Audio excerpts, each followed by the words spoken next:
د ورور سوال کړی دی، دا ډېر فایدهمند سوال دی، په دې کې به ډېره فایده وشي ملګرو ته. هغه ده وایي ما د یو جنۍ سره واده وکړو او نکاح وشوه، لیکل وشو، هر څه وشو. څه وخت بعد بس زما داسې یو دغه جوړ شو چې زه دې سره ژوند نشم تېرولی، او دا فیصله مې وکړه چې زه به دې له طلاق ورکړم، دې نه به زه جدا شم. دلته یو څو خبرې، یوه چې ما او هغه څو پیرې یوازې شوي یو بغیر د کوروالي نه. دویمه مهر به له څومره ورکو. دریم بعض هدیې او تحفې ما هغې له اخیستې وي، هغې به څه کېږي؟ الجواب، دې ورور خپلې ښځې له طلاق ورکړی او کوروالی ورسره نه دی کړی، خو میلاو شوی دی ورسره یوازې. اوس راځو د دې مسلې ده. ګوره چې کله یو سړي خپلې ښځې له طلاق ورکړو د دخول نه مخکې،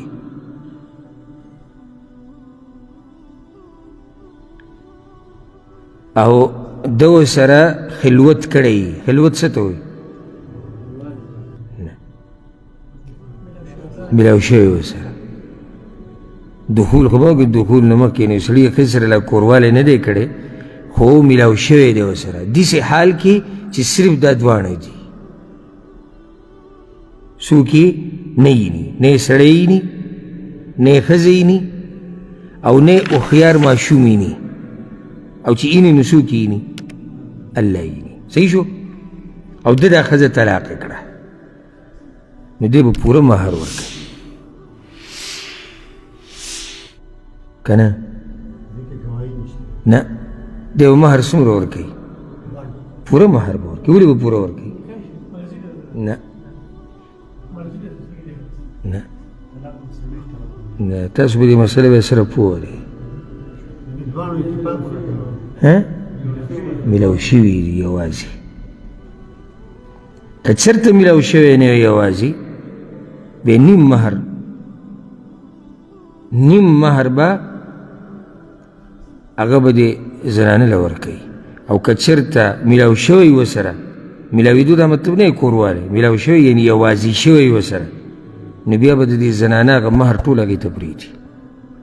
او دا د جمهور العلماء قول دی، جمهور اکثر علماء، بلکې بعض علماء خو په دې باندې اجماع د صحابه کرامو را نقل کړی دی.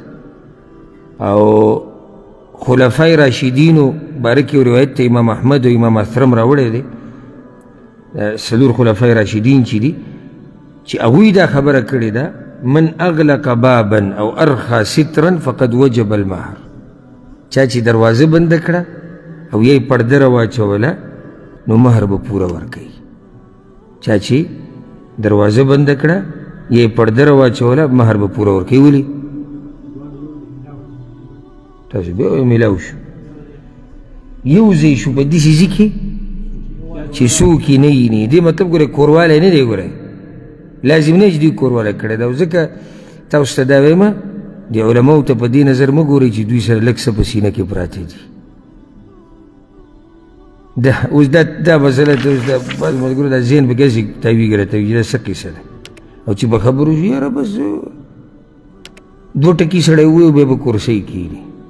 په دوو ټکو باندې چې سړی کورسۍ ته ختلی خو مزې به وي.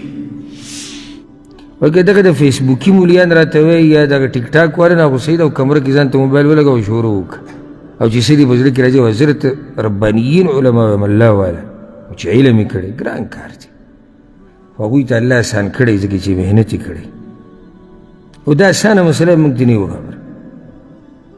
نو همدغه قول راجح دی.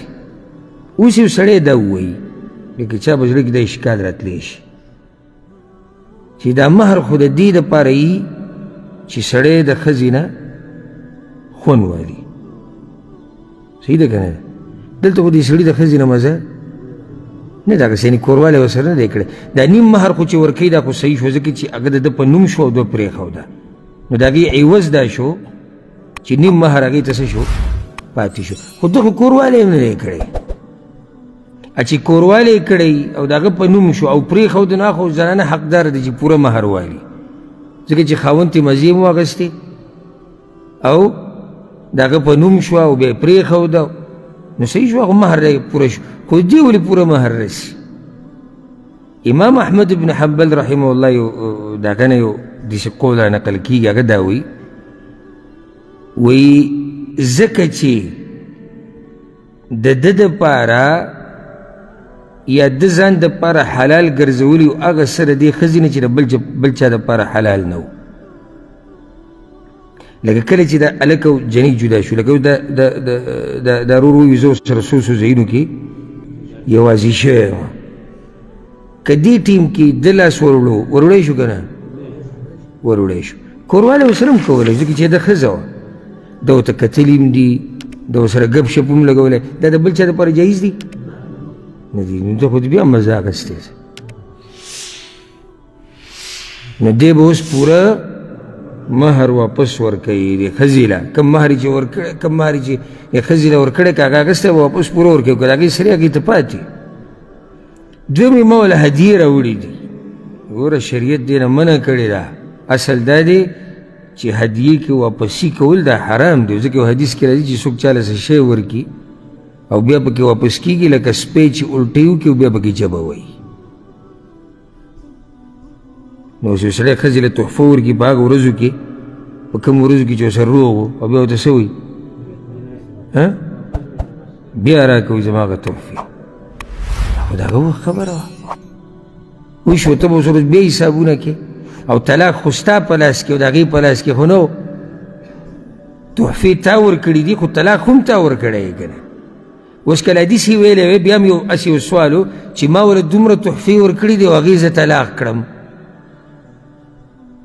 خیال هم دی که نه چېرې طلاق چا راکړو ښځې او ما ورله دومره تحفې ورکړي زما هغه تحفې دې راکړي نو دلته خو تحفې تا ورکړي دي او طلاق هم تا ورکړی ښځې خو طلاق نه یې درکړی او نه ښځې خلع غوښتې ده چې ما ازاده که پوه شوي په دې مسله کې څه ووایم نو